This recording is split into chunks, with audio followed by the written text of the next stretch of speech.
Good afternoon all. എല്ലാവർക്കും smart Shri അക്കാദമിയുടെ മറ്റൊരു ക്ലാസ്സിലേക്ക് സ്വാഗതം. എൻ്റെ പേര് റഫീഖ് എന്നാണ്. നമ്മള് എപ്പോഴും നിങ്ങളോട് പറയാറുള്ളതാണ്, എന്താണ്, നമ്മൾ ഇന്ന് തിങ്കളാഴ്ച ദിവസം നമ്മൾ പഠിക്കുന്ന വിഷയം എന്ന് പറയുന്നത്, അല്ലെങ്കിൽ നമ്മൾ സംസാരിക്കാൻ പോകുന്നത് SCERT പാഠപുസ്തകങ്ങളെ കുറിച്ചാണ്. SCERT പാഠപുസ്തകങ്ങളിൽ തന്നെ എന്താണ് സോഷ്യൽ സയൻസ് എന്ന് പറയുന്ന ഭാഗമാണ് നമ്മൾ എന്ത് ചെയ്യുന്നത്, ഇപ്പോൾ ഇവിടെ പഠിക്കുന്നത്. SCERT പാഠപുസ്തകങ്ങളെ സോഷ്യൽ സയൻസ്. എന്തുകൊണ്ടാണ് നമ്മൾ SCERT പാഠപുസ്തകങ്ങൾക്ക് വളരെയേറെ പ്രാധാന്യം കൊടുക്കേണ്ടത് എന്നുള്ളത് നിങ്ങൾക്കറിയാം. എന്തുകൊണ്ടാണ്? PSC ഇപ്പൊ എന്താണ് അതിന്റെ മിക്ക ചോദ്യങ്ങളിലും എന്താണ് SCERT പാഠപുസ്തകങ്ങളെ ആശ്രയിക്കുന്നുണ്ട്. അതുകൊണ്ടാണ് നമ്മൾ എന്ത് ചെയ്യുന്നത്, ഇത്തരം പാഠപുസ്തകങ്ങൾ നമ്മളുടെ ക്ലാസ്സിന്റെ ഭാഗമായിട്ട് ഉൾപ്പെടുത്തിയിട്ടുള്ളത്. അപ്പോ കഴിഞ്ഞ തവണ നമ്മൾ എന്താണ് 5ാമത്തെ ചാപ്റ്റർ അവസാനിപ്പിച്ചു. അതായത് സംസ്കാരം, ദേശീയത, എങ്ങനെയാണ് നമ്മളുടെ നാട്ടില് ഇംഗ്ലീഷ് വിദ്യാഭ്യാസം മൂലം എന്തുണ്ടായത്, ബ്രിട്ടീഷുകാർക്ക് തന്നെ എന്താണ് അവർ നൽകിയ വിദ്യാഭ്യാസം വിനയായി മാറിയത്, അത് എങ്ങനെയാണ് ദേശീയതയെ വളർത്തിയത് എന്നുള്ള കാര്യങ്ങളൊക്കെ നമുക്ക് കഴിഞ്ഞ ക്ലാസ്സിൽ. ദേശീയത എന്ന് പറയുമ്പോൾ അത് രാഷ്ട്രീയപരമായി മാത്രമായിരുന്നില്ല, കലകളിൽ, സാഹിത്യത്തിലെല്ലാം ദേശീയത വളർന്ന ഒരു കാലഘട്ടമായിരുന്നു അതെന്ന് പറയുന്നത്. അപ്പോൾ എങ്ങനെയാണ് അത് വളർന്നത് എന്നുള്ളതാണ് നമ്മൾ എന്ത് ചെയ്തത്, കഴിഞ്ഞ ക്ലാസ്സുകളിൽ ഡിസ്കസ് ചെയ്തത്. ഇനി നമ്മൾ 6ാമത്തെ ചാപ്റ്റർ വളരെ ഇമ്പോർട്ടന്റ് ആയിട്ടുള്ള ചാപ്റ്റർ ആണ്. കാരണം എന്താണ്, സമരവും സ്വാതന്ത്ര്യവും എന്ന് പറയുന്നത്. എപ്പോഴും PSC അതാണ്, ഒരു ചോദ്യമോ 2 ചോദ്യമോ ഒക്കെ ഇവിടെ നിന്ന് ഈ ഭാഗങ്ങളിൽ നിന്ന് എപ്പോഴും ചോദിക്കാറുള്ളതാണ്. അതിന്റെ 10ാമത്തെ ചാപ്റ്റർ ആണ്, 6ാമത്തെ ചാപ്റ്റർ ആണ് നമ്മൾ പഠിക്കാൻ പോകുന്നത്, സമരവും സ്വാതന്ത്ര്യവും. ചമ്പാരൻ എന്ന പേരോ ആ പ്രദേശം ഇന്ത്യയിൽ എവിടെ സ്ഥിതി ചെയ്യുന്നുവെന്നോ നിലം കൃഷി ചെയ്യുന്ന തോട്ടങ്ങളെ കുറിച്ചോ എനിക്ക് യാതൊരുവിധ ധാരണയും ഇല്ലായിരുന്നു. നീലത്തിന്റെ വലിയ ചാക്കുകെട്ടുകൾ ഞാൻ കണ്ടിട്ടുണ്ടായിരുന്നെങ്കിലും ചമ്പാരനിലെ സാധാരണ കർഷകർ വളരെയേറെ കഷ്ടതകൾ അനുഭവിച്ചാണ് നിലം ഉൽപ്പാദിപ്പിച്ചിരുന്നെന്ന വസ്തുതയും എനിക്കറിയില്ലായിരുന്നു. രാജ്കുമാർ ശുക്ല എന്ന സാധാരണക്കാരനായിട്ടുള്ള ഒരു നിലം കർഷകൻ താൻ ഉൾപ്പെടുന്ന നിലം കർഷകരുടെ ദുരിതവും കഷ്ടപ്പാടും അവസാനിപ്പിക്കുവാൻ പരിശ്രമിച്ചതിന്റെ ഭാഗമായിട്ടാണ് 1916 ലക്നൌവിൽ വെച്ച് എന്റെ അരികിൽ വന്നത്. എന്റെ നിർദ്ദേശപ്രകാരം എന്താണ് 1916 കോൺഗ്രസിന്റെ ലാഹോർ സമ്മേളനത്തിൽ എന്താണ് ബ്രിജ് ബാബു കിഷോർ പ്രസാദ് നിലം കർഷകരോട് സഹതാപം പ്രകടിപ്പിച്ചുകൊണ്ടുള്ള പ്രമേയം അവതരിപ്പിക്കുകയും ഐക്യകണ്ഠേന പാസാക്കുകയും ചെയ്തു. കാൺപൂരിലും ആശ്രമത്തിലും രാജ്കുമാർ എന്നെ പിന്തുടർന്നു. അവസാനം ഞാൻ കൊൽക്കത്ത സന്ദർശിക്കുന്ന അവസരത്തിൽ ചമ്പാരനിൽ എത്താമെന്ന് വാക്കുകൊടുത്തു. എന്റെ സത്യാന്വേഷണ പരീക്ഷണങ്ങളിൽ മഹാത്മാഗാന്ധി എന്താണ് അദ്ദേഹത്തിന്റെ ചമ്പാരനിലേക്കുള്ള അദ്ദേഹത്തിന്റെ എത്തിപ്പെടൽ എങ്ങനെയായിരുന്നു എന്നുള്ളതിനെ കുറിച്ച് പറയുന്ന ഭാഗമാണ് നമ്മളിവിടെ കാണുന്നത്. അപ്പൊ ഇവിടെ നമുക്ക് ആവശ്യമുള്ള കാര്യങ്ങൾ എന്ന് പറഞ്ഞാൽ, ഒന്നാമതായിട്ട് നിലം കർഷകര സമരത്തിൽ മഹാത്മാഗാന്ധിയെ പങ്കെടുപ്പിക്കുന്നതിന് വേണ്ടി പ്രവർത്തിച്ച ഒരു പ്രവർത്തകൻ അല്ലെങ്കിൽ ഒരു നിലം കർഷകനായിരുന്നു ആരെന്ന് പറയുന്നത്, രാജ്കുമാർ ശുക്ല എന്ന് പറയുന്നത്. ആ പേരെന്ത് ചെയ്യുക, ഓർത്തു വെക്കുക. പിന്നെ അവിടെ നമുക്ക് മറ്റുള്ള പ്രധാനപ്പെട്ട ഒരു ഒരു പോയിന്റ് എന്ന് പറയുന്നത് 1916 കോൺഗ്രസിന്റെ ലാഹോർ സമ്മേളനം. സ്വാഭാവികമായിട്ടും നമ്മൾ ഇന്ത്യൻ നാഷണൽ കോൺഗ്രസിന്റെ സമ്മേളനങ്ങൾ പഠിക്കുമ്പോൾ ആരായിരുന്നു അവിടുത്തെ എന്താണ് പ്രസിഡന്റ് ആരായിരുന്നു എന്ന് നമ്മൾ എന്ത് ചെയ്യണം, അറിഞ്ഞിരിക്കണം. അപ്പോ 1916 കോൺഗ്രസ് സമ്മേളനത്തിന്റെ ലാഹോർ സമ്മേളനം എവിടെ വെച്ചാണ് നടന്നത്? 16 സമ്മേളനം ലാഹോറിൽ വെച്ചാണ് നടന്നത്. ആ സമ്മേളനത്തിന്റെ അധ്യക്ഷൻ ആരായിരുന്നു എന്ന് നമ്മൾ അറിഞ്ഞിരിക്കണം. ആരായിരുന്നു, നിങ്ങൾക്ക് ആർക്കെങ്കിലും അറിയാമോ? 1916 ലാഹോർ സമ്മേളനത്തിന്റെ അധ്യക്ഷൻ ആരായിരുന്നു? ആർക്കെങ്കിലും അറിയാമോ? ലാഹോർ സമ്മേളനം 1916.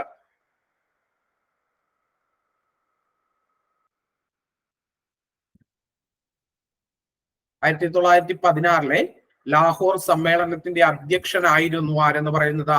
AC മജുംദാർ എന്ന് പറയുന്നത്. AC മജുംദാർ എന്നാണ് അദ്ദേഹത്തിന്റെ പേര്. അതായത് അംബിക ചരൺ മജുംദാർ, അതാണ് ഈ AC മജുംദാർ എന്ന് പറയുന്നത്. അപ്പോ 1916 ലക്നൗ സമ്മേളനത്തിന്റെ അധ്യക്ഷനായിരുന്നു ആരെന്ന് പറയുന്നത്? AC മജുംദാർ എന്ന് പറയുന്നത്. അവിടെ വെച്ച് നിലം കർഷകരുടെ എന്താണ് നിലം കർഷകരോട് സഹതാപം പ്രകടിപ്പിച്ചുകൊണ്ട് ഒരു പ്രമേയം അവതരിപ്പിക്കുകയും അത് ആ സമ്മേളനം ഐക്യകണ്ഠേന പാസാക്കുകയും ചെയ്തു. ആ പ്രമേയം അവതരിപ്പിച്ച ആളുടെ പേരും അവിടെ പറയുന്നുണ്ട്. എന്താണ്? ബ്രിജ് ബാബു കിഷോർ പ്രസാദ് എന്നാണ്. എന്താണ്? ബ്രിജ് ബാബു കിഷോർ പ്രസാദ് എന്നാണ് അദ്ദേഹത്തിന്റെ പേര്. അതാണ് നമുക്ക് അവിടെ പ്രധാനമായിട്ടുള്ള പോയിന്റ്. പിന്നെ ഏറ്റവും അടിയിൽ ഒരു പോയിന്റ് കൂടി ഉണ്ട്. എന്താണ്? എന്റെ സത്യാന്വേഷണ പരീക്ഷണങ്ങൾ. മഹാത്മാഗാന്ധിയുടെ ആത്മകഥയുടെ പേരാണ് എന്നുള്ളതാ എന്റെ സത്യാന്വേഷണ പരീക്ഷണങ്ങൾ എന്ന് പറയുന്നത്. നോക്കുക, ബീഹാറിലെ ചമ്പാരനിൽ 1917 നടന്ന നിലം കർഷകരുടെ സമരത്തിൽ പങ്കെടുക്കുവാൻ ഇടയാക്കിയ സാഹചര്യമാണ് ഗാന്ധിജി എന്ത് ചെയ്യുന്നത്? അദ്ദേഹത്തിന്റെ ആത്മകഥയിൽ വിവരിക്കുന്നത്. അവിടെ നമുക്കുള്ള പോയിന്റ് എന്താണ്? 1917 നിലം കർഷകരുടെ സമരം എന്ത് ചെയ്തത്? ഇന്ത്യയിൽ പ്രധാനപ്പെട്ട ഒരു സമരം നടന്നത്. ഗാന്ധിജി പങ്കെടുത്ത ഒരു സമരം 1917 എന്താണ്? നിലം കർഷകരുടെ സമരമായിരുന്നു. അപ്പോ ഈ പ്രശ്നത്തിൽ ഇടപെട്ടുകൊണ്ടാണ് ഗാന്ധിജി ഇന്ത്യയിൽ എന്താണ്? പൊതുപ്രവർത്തനം ആരംഭിക്കുന്നത്. അപ്പോ ഗാന്ധിജി അതിനു മുമ്പ് അദ്ദേഹത്തിന്റെ എന്താണ് പ്രവർത്തന കേന്ദ്രം എന്ന് പറയുന്നത് ദക്ഷിണാഫ്രിക്ക ആയിരുന്നു. നിങ്ങൾക്ക് എല്ലാവർക്കും അറിയാം. അദ്ദേഹം ഒരു കേസ് വാദിക്കുവാനായിട്ട് എന്താണ് ദക്ഷിണാഫ്രിക്കയിൽ പോകുന്നു. അവിടെ വെച്ച് അദ്ദേഹം വർണ്ണ വിവേചനത്തിന്റെ എന്താണ് കഷ്ടപ്പാടുകൾ മനസ്സിലാക്കുകയും അതിനെതിരായിട്ട് എന്താണ് അഹിംസാ രൂപത്തിലുള്ള ഒരു സമരമാർഗമൊക്കെ ആരംഭിക്കുകയൊക്കെ ചെയ്യുന്നുണ്ട് മഹാത്മാഗാന്ധി. അപ്പോ പക്ഷെ അദ്ദേഹം പിന്നീട് ഇന്ത്യയിലേക്ക് തിരിച്ചു വരുന്നുണ്ട്. അപ്പോ ഈ തിരിച്ചു വന്നതിന് ശേഷം മഹാത്മാഗാന്ധി എന്താണ് ഒരു പൊതു പ്രശ്നത്തിൽ ഇടപെട്ടുകൊണ്ട് എന്താണ് ഇന്ത്യയിൽ പൊതുപ്രവർത്തനം ആരംഭിക്കുന്നത് ഏത് സമരത്തിലൂടെയാണ്? അത് 1917 നടന്ന ചമ്പാരൻ സമരത്തിലൂടെയാണ്. അല്ലെങ്കിൽ എന്താണ് ചമ്പാരനിൽ നടന്ന നിലം കർഷകരുടെ സമരത്തിലാണ് എന്തെന്ന് പറയുന്നത് ഗാന്ധിജി പൊതുപ്രവർത്തനം എന്ത് ചെയ്യുന്നത് ഇന്ത്യയിൽ ആരംഭിക്കുന്നത്. വളരെ പെട്ടെന്ന് തന്നെ എന്താണ് സാധാരണക്കാരുടെ വിശ്വാസവും അംഗീകാരവും ഒക്കെ നേടിയെടുക്കുവാൻ മഹാത്മാഗാന്ധിക്ക് കഴിഞ്ഞു. അതിന്റെ കാരണങ്ങളാണ് ഇവിടെ പറയുന്നത്. എന്താണ്? ദക്ഷിണാഫ്രിക്കയിൽ ഗാന്ധിജി നടത്തിയ സമരങ്ങളെ കുറിച്ച് ജനങ്ങൾക്ക് അറിവുണ്ടായിരുന്നു. മാത്രമല്ല അദ്ദേഹം എന്താണ് സാധാരണക്കാരനെ പോലെ ജീവിക്കുന്ന ഒരു രീതിയായിരുന്നു.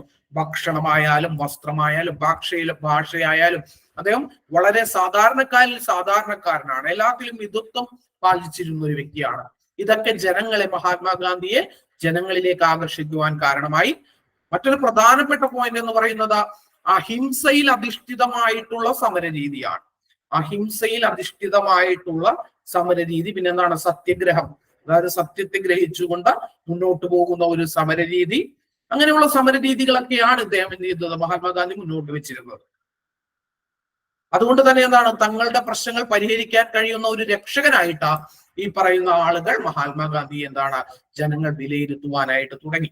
ഞാൻ നിങ്ങളോട് പലപ്പോഴും പറഞ്ഞിട്ടുണ്ട്. ഞാൻ എന്റെ സത്യാന്വേഷണ പരീക്ഷണങ്ങൾ എന്ന് പറയുന്ന മഹാത്മാഗാന്ധിയുടെ ആത്മകഥ വായിച്ചിട്ട് ഞാൻ ഏകദേശം ഒരാഴ്ചത്തോളം ഈ അഹിംസയും സത്യം മാത്രം ജീവിതത്തിൽ പുലർത്തുന്ന ഒരാളായിട്ട് മാറണം എന്നുള്ള തീരുമാനമൊക്കെ എടുത്ത് മുന്നോട്ട് പോകുവാനായിട്ട് ഒരു ഗാന്ധിയനാകുവാൻ ഞാൻ ആദ്യകാലത്തൊരു ശ്രമം നടത്തിയിരുന്നു. പക്ഷെ ഒരാഴ്ച കഴിഞ്ഞപ്പോൾ എനിക്ക് മനസ്സിലായി എന്നെ കൊണ്ട് എന്താണ് അത് താങ്ങുവാൻ കഴിയുന്നതിന് അപ്പുറമാണ്. നമ്മളിത് പറയുമ്പോൾ അഹിംസയും സത്യം ഗ്രഹിക്കണമെന്നൊക്കെ പറയുമ്പോൾ നമുക്ക് വളരെ സിമ്പിളായിട്ട് തോന്നും.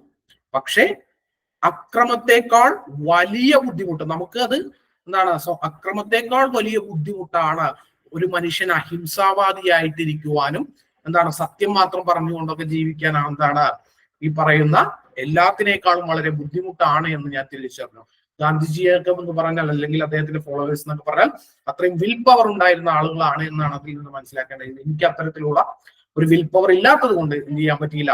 അദ്ദേഹത്തിന്റെ സമരമാർഗങ്ങളിൽ എനിക്ക് എന്താണ് തുടർന്ന് പോകുവാനായിട്ട് സാധിച്ചില്ല. ഞാൻ ഒരു ശ്രമം നടത്തി നോക്കിയിരുന്നു. വളരെ കാഠിന്യമേറിയതാണ് കേട്ടോ. സത്യാഗ്രഹം എന്ന് പറയുന്നത്, അഹിംസ എന്ന് പറയുന്നതൊക്കെ ജീവിതത്തിൽ പുലർത്തിക്കൊണ്ട് പോവുക എന്ന് പറയുന്നത് നിസ്സാരമായിട്ടുള്ള ഒരു കാര്യമല്ല. ആരെങ്കിലും വെറുതെ ഒന്ന് ആത്മകഥയൊക്കെ വായിച്ചിട്ട് ഒന്ന് ട്രൈ ചെയ്ത് നോക്കുക ഒരാഴ്ച. അപ്പൊ നിങ്ങൾക്ക് മനസ്സിലാവും എത്രത്തോളം ദുഷ്കരമാണ് ഇത് പാലിക്കുക എന്നുള്ളത്. അപ്പൊ നോക്കുക, ഗാന്ധിജിയും ദക്ഷിണാഫ്രിക്കയും. ദാദാ അബ്ദുള്ള എന്ന ഗുജറാത്തി വ്യാപാരിയുടെ കേസുകൾ വാദിക്കുവാനായിട്ടാണ് ഗാന്ധിജി എവിടെ എത്തിയത്? ദക്ഷിണാഫ്രിക്കയിൽ എത്തിയത്. ദാദാ അബ്ദുള്ള എന്ന് പറയുന്ന ഒരു ഗുജറാത്തി വ്യാപാരിയുടെ കേസുകൾ അന്വേഷിക്കുവാനാണ് മഹാത്മാഗാന്ധി എവിടെ എത്തുന്നത്? ദക്ഷിണാഫ്രിക്കയിൽ എത്തുന്നത്. ഡർബനിൽ നിന്ന് പ്രിട്ടോറിയയിലേക്കുള്ള ട്രെയിൻ യാത്രയിൽ എന്താണ് ഇന്ത്യക്കാരനായതുകൊണ്ട് വെള്ളക്കാർക്കൊപ്പം 1-ാം ക്ലാസ്സിൽ യാത്ര ചെയ്യുവാൻ അവകാശമില്ല എന്ന് പറഞ്ഞുകൊണ്ട് എന്ത് ചെയ്തു? അദ്ദേഹത്തെ ഇറക്കി വിട്ടു. ചുരുങ്ങിയ സമയം കൊണ്ട് തന്നെ എന്താണ് ദക്ഷിണാഫ്രിക്കയിൽ ഇന്ത്യക്കാർ അനുഭവിക്കുന്ന വർണ്ണ വിവേചനത്തിന്റെ തീവ്രത അദ്ദേഹം മനസ്സിലാക്കി. അവിടെ ഉണ്ടായിരുന്ന 21 വർഷക്കാലവും ദക്ഷിണാഫ്രിക്കയിലെ വെള്ളക്കാരല്ലാത്തവരുടെ പ്രശ്നങ്ങൾ പരിഹരിക്കുന്നതിനാണ് അദ്ദേഹം എന്ത് ചെയ്തത്? ശ്രമിച്ചത്. അപ്പോ ഇവിടെ നമ്മൾ എന്താണ് ദക്ഷിണാഫ്രിക്കയിലുള്ള ഗാന്ധിജിയുടെ കാലത്തെ കുറിച്ച് പറയുന്നില്ല. ഇന്ത്യയിൽ വന്നതിന് ശേഷമുള്ള കാലഘട്ടത്തെ കുറിച്ചാണ് നമ്മൾ ഈ ചാപ്റ്ററിൽ എന്ത് ചെയ്യുന്നത്? പ്രതിപാദിച്ചു പോകുന്നത്, അല്ലെങ്കിൽ എന്ത് ചെയ്യുന്നത്? നമ്മൾ സംസാരിക്കുന്നത്. നോക്കുക, ഗാന്ധിജിയുടെ ആദ്യകാല സമരങ്ങൾ. ദക്ഷിണാഫ്രിക്കയിൽ നിന്ന് ഇന്ത്യയിൽ തിരിച്ചെത്തിയ ഗാന്ധിജി ഇടപെട്ട ചില പ്രാദേശിക സമരങ്ങളാണ് ചുവടെ കൊടുത്തിരിക്കുന്നത്. ഏതെല്ലാമാണ്? ഒന്നാമത്തേത് ചമ്പാരനിലെ നിലം കർഷകരുടെ സമരം. ചമ്പാരൻ എവിടെയാണ്? ചമ്പാരൻ ബീഹാറിലാണ്. വർഷം ഏതാണ്? 1917. രണ്ടാമത്തേത് അഹമ്മദാബാദിലെ തുണിമിൽ സമരം. എവിടെയാണ് അഹമ്മദാബാദ്? ഗുജറാത്തിലാണ്. വർഷം ഏതാണ്? 1918. ഇനി ഗേഡയിലെ കർഷക സമരം. ഗേഡയിലെ കർഷക സമരം, ഗേഡ എന്ന് പറയുന്നത് ഗുജറാത്തിലാണ്. വർഷം ഏതാണ്? 1918. അപ്പോ ഗാന്ധിജി എന്താണ് ദക്ഷിണാഫ്രിക്കയിൽ നിന്ന് ഇന്ത്യയിൽ തിരിച്ചു വന്നതിന് ശേഷം ഗാന്ധിജി ഇടപെട്ട ചില പ്രാദേശിക സമരങ്ങളാണ് ഈ പറയുന്നവയെല്ലാം. അതിനെന്താണ്? ഒരു ഓൾ ഇന്ത്യ ബേസ് ഉണ്ടായിരുന്നില്ല, അല്ലെങ്കിൽ ഇന്ത്യയിൽ ആകമാനം വ്യാപിച്ച ഒരു സമരങ്ങളൊന്നും ആയിരുന്നില്ല. അതത് പ്രദേശത്തെ അതത് ആളുകളുടെ വിഷയം ഏറ്റെടുത്ത് ഗാന്ധിജി നടത്തിയ സമരങ്ങളാണ്. എന്തെല്ലാം? 1917 ബീഹാറിലെ എന്താണ് ചമ്പാരനിലെ നിലം കർഷകരുടെ സമരം, 1918 ഗുജറാത്തിലെ അഹമ്മദാബാദിലെ തുണി സമരം, 1918 എന്താണ് ഗേദയിലെ കർഷക സമരം. ഗേദ എവിടെയാണ്? ഗേഡ ഗുജറാത്തിലാണ്. നോക്കുക, ചമ്പാരനിലെ നിലം കർഷകരുടെ പ്രശ്നത്തിൽ ഇടപെട്ട ഗാന്ധിജി നിയമലംഘനവും സഹന സമരവും പോലെയുള്ള സമര രീതികളാണ് സ്വീകരിച്ചത്. ഗാന്ധിജിയുടെ ഇടപെടൽ നിലം കർഷകർക്ക് അനുകൂലമായിട്ടുള്ള നിയമം പാസാക്കുവാൻ അധികാരികളെ എന്ത് ചെയ്തു? നിർബന്ധിതരാക്കി. സമരത്തിന് ശേഷം ഗാന്ധിജി എന്താണ് ചമ്പാരന്റെ പുരോഗതിക്കായിട്ടുള്ള പ്രവർത്തനങ്ങളിൽ ഏർപ്പെട്ടു. പ്രാഥമിക വിദ്യാലയങ്ങൾ ആരംഭിക്കുക, ശുചീകരണ പ്രവർത്തനങ്ങളും വൈദ്യ സഹായ പ്രവർത്തനങ്ങളും ഏറ്റെടുക്കുകയും അദ്ദേഹം ചെയ്തു. അടുത്തത് പ്ലേഗ് ബോണസിനെ ചൊല്ലിയുള്ള 1918 എന്താണ് അഹമ്മദാബാദ് തുണിമിൽ സമരമാണ്. അഹമ്മദാബാദ് തുണിമിൽ സമരം 1918 പ്ലേഗ് ബോണസ്. അപ്പോ അവിടെ നമ്മളൊരു പദം പരിചയപ്പെടുകയാണ്. എന്താണ് പ്ലേഗ് ബോണസ് എന്നുള്ളത് നമ്മൾ എന്ത് ചെയ്യണം? വെറുതെ മനസ്സിലാക്കിയിരിക്കണം. അതിവിടെ എന്താണ്? ഇവിടെ ഒരു ബോക്സിൽ കൊടുത്തിട്ടുണ്ട്. 1917 അഹമ്മദാബാദിൽ പുറപ്പെട്ട രോഗം അവിടുത്തെ ജനസംഖ്യയുടെ ഏകദേശം 10% പേരെ എന്ത് ചെയ്തു? കൊന്നൊടുക്കി. അതായത് 1917 അഹമ്മദാബാദിൽ എന്ത് ചെയ്തു? പ്ലേഗ് എന്ന് പറയുന്ന ഒരു രോഗം പടർന്നു പിടിക്കുകയും ജനസംഖ്യയുടെ 10%, അതായത് 100 പേരുണ്ടെങ്കിൽ അതിൽ 10 പേര് എന്ത് ചെയ്യുന്നു? മരിച്ചു വീണു, അല്ലെങ്കിൽ മരിച്ചുപോയി എന്നാണ് കണക്കുകൾ പറയുന്നത്. അപ്പോ അത്ര ഭീകരമായിരുന്നു. ഒരു ജനസംഖ്യയുടെ 10% ഒക്കെ മരിക്കുക എന്ന് പറഞ്ഞാൽ എത്രത്തോളം ഭീകരമായിരുന്നു ആ പകർച്ചവ്യാധി എന്നുള്ളത് നിങ്ങൾ മനസ്സിലാക്കേണ്ടതുണ്ട്. ഇപ്പോ ഇന്ത്യയെ സംബന്ധിച്ച് എന്ത് പറഞ്ഞാലും 2 കോടി ഒക്കെ ഉണ്ടാകും എന്തെന്ന് പറയുന്നത് ജനസംഖ്യ ഉണ്ടെങ്കിൽ 20 ലക്ഷം മനുഷ്യർ മരിച്ചുപോയി എന്നാണ് പറയുന്നത്. അത്രയും ഭീകരമായിരുന്നു ആ അവസ്ഥ എന്നുള്ളത് നിങ്ങൾ മനസ്സിലാക്കണം. അപ്പോ ഈ കാലയളവിൽ എന്താണ് തൊഴിലാളികൾക്ക് അവരുടെ ശമ്പളത്തിന്റെ 80% വരെ ബോണസ് ആയിട്ട് നൽകിയിരുന്നു. രോഗഭീതി മൂലം തൊഴിലാളികൾ എന്താണ് തൊഴിൽ ഉപേക്ഷിച്ച് പോകാതിരിക്കാനായിട്ട് ഏർപ്പെടുത്തിയ ഈ സംവിധാനം 1-ാം ലോക മഹായുദ്ധം കൊണ്ടുണ്ടായ വിലക്കയറ്റത്തെ പ്രതിരോധിക്കുവാൻ എന്ത് ചെയ്തു? തൊഴിലാളികൾക്ക് സഹായമായി. രോഗഭീതി ഒഴിഞ്ഞതോടുകൂടി എന്താണ് ഈ ആനുകൂല്യം നിർത്തലാക്കിയതാണ് തൊഴിലാളികൾ എന്ത് ചെയ്തത്? സമരത്തിന് പ്രേരിപ്പിച്ചത്. അപ്പൊ ഇതാണ് പ്ലേഗ് ബോണസ് എന്ന് പറയുന്നത്. അപ്പോ പ്ലേഗ് ബോണസിനെ ചൊല്ലി എവിടെ സമരം നടന്നു? അഹമ്മദാബാദിലെ തുണിമിൽ ഒരു തുണിമില്ലിലും സമരം നടന്നു. അപ്പോ 1918 നടന്നത്. അവിടെയും മഹാത്മാഗാന്ധി എത്തുകയും ആ സമരത്തിൽ പങ്കെടുക്കുകയും ചെയ്തു. അപ്പോ അഹമ്മദാബാദ് തുണിമിൽ സമരത്തിലും ചമ്പാരനിലെ സമര രീതികൾ തന്നെയാണ് എന്ത് ചെയ്തത്? മഹാത്മാഗാന്ധി സ്വീകരിച്ചത്. അതായത് നിയമലംഘനം, സഹന സമരം മുതലായ കാര്യങ്ങൾ. ഗാന്ധിജിയുടെ ഉപവാസത്തെ തുടർന്നുകൊണ്ട് അധികാരികൾ എന്ത് ചെയ്തു? ശമ്പള വർധനവിന് സമ്മതിക്കുകയും സമരം അവസാനിപ്പിക്കുകയും ചെയ്തു. ഇനി അടുത്തത് നമ്മൾ പറഞ്ഞത് എന്താണ്? 1918 ഗേദയിൽ നടന്നു കഴിഞ്ഞിട്ടുള്ള എന്താണ്? സമരമാണ്. അപ്പൊ നോക്കുക, വരൾച്ചയും കൃഷിനാശവും മൂലം എന്താണ്? ദുരിതത്തിലായിരുന്ന ഗുജറാത്തിലെ ഗേഡയിലെ കർഷകരിൽ നിന്ന് നികുതി പിരിക്കുവാൻ തീരുമാനിച്ച അധികാരികളുടെ 1918 അത് തീരുമാനിക്കുന്നത്. നയത്തിനെതിരായിട്ട് ഗാന്ധിജി എന്താണ്? നികുതി നിഷേധവും സത്യാഗ്രഹവും എന്താണ്? സമരായുധങ്ങളായിട്ട് ഉപയോഗിച്ചു. അതിന്റെ ഫലമായിട്ട് എന്താണ്? സർക്കാർ നികുതി ഇളവുകൾ നൽകുവാൻ തയ്യാറായി. സത്യാഗ്രഹത്തിലും അഹിംസയിലും അധിഷ്ഠിതമായ ആദ്യകാല സമരങ്ങൾ എന്താണ്? ഗാന്ധിജിയെ ജനസമൂഹത്തിന്റെ നേതാവാക്കി മാറ്റുകയാണ്. അപ്പോൾ അദ്ദേഹം ദക്ഷിണാഫ്രിക്കയിൽ നിന്ന് തിരിച്ചു വന്നതിന് ശേഷം ഒരു സുപ്രഭാതത്തിൽ മഹാത്മാഗാന്ധി എന്തായി മാറുകയല്ല, ഒരു രാഷ്ട്രീയ ദേശീയ നേതാവായിട്ട് മാറുകയല്ല ചെയ്യുന്നത്. അദ്ദേഹം എന്താണ്? പ്രാദേശിക സമരങ്ങളിൽ പങ്കെടുക്കുകയും അദ്ദേഹം ദക്ഷിണാഫ്രിക്കയിൽ വെച്ച് കണ്ടെത്തിയ ചില പുതിയ സമരമാർഗങ്ങൾ ഇന്ത്യക്കാരായിട്ടുള്ള ജനങ്ങൾക്ക് പറഞ്ഞു കൊടുക്കുകയും അതെന്താണ്? പ്രാവർത്തികമാക്കി വിജയത്തിലേക്ക് എത്തിപ്പെടുകയും ചെയ്തു. അപ്പോ അങ്ങനെ ഈ സ്വീകാര്യത എന്താണ്? ഇത്തരം സമരങ്ങളിൽ വിജയം നേടിയത് ഗാന്ധിജി എന്താക്കി? അദ്ദേഹം ജനസമൂഹത്തിന്റെ ഒരു നേതാവാക്കി അദ്ദേഹത്തെ മാറ്റി. ഇനി ഗാന്ധിജി നടത്തിയ ആദ്യകാല സമരങ്ങളുടെ ഫലങ്ങൾ എന്തായിരുന്നു എന്ന് നമുക്ക് നോക്കാം.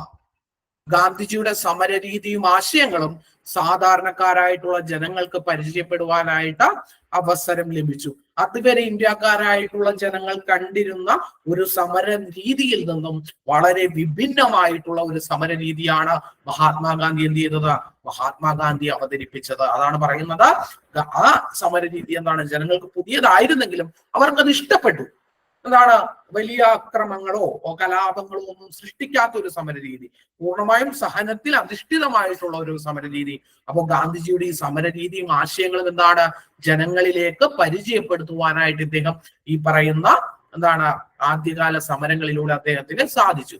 2, വിദ്യാസമ്പന്നരായിട്ടുള്ള ആളുകൾക്കിടയിൽ മാത്രമായി ഒതുങ്ങി നിന്നിരുന്ന ദേശീയ പ്രസ്ഥാനത്തിലേക്ക് സാധാരണക്കാരായിട്ടുള്ള ജനങ്ങളും ആകർഷിക്കപ്പെട്ടു.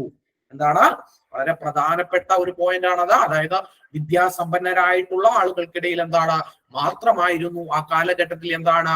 ആ ദേശീയ പ്രസ്ഥാനം ഒതുങ്ങി നിന്നിരുന്നതെങ്കിൽ ഗാന്ധിജിയുടെ വരവോടുകൂടി എന്താണ്?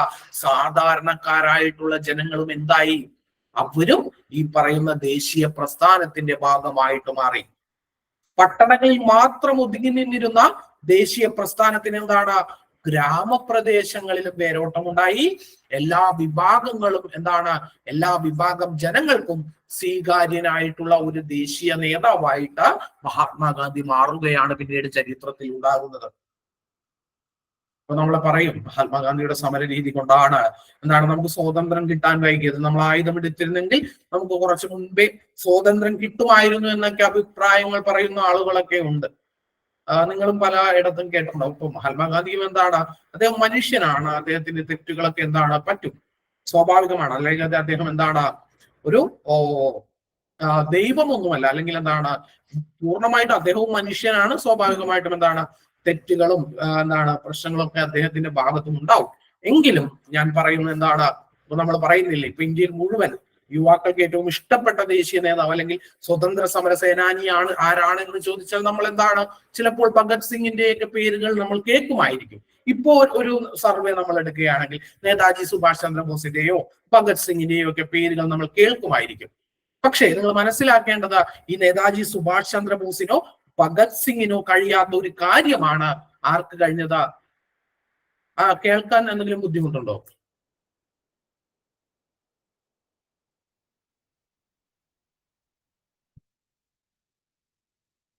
കേൾക്കുന്നതിന് വല്ല ബുദ്ധിമുട്ടുണ്ടോ? ഇല്ല.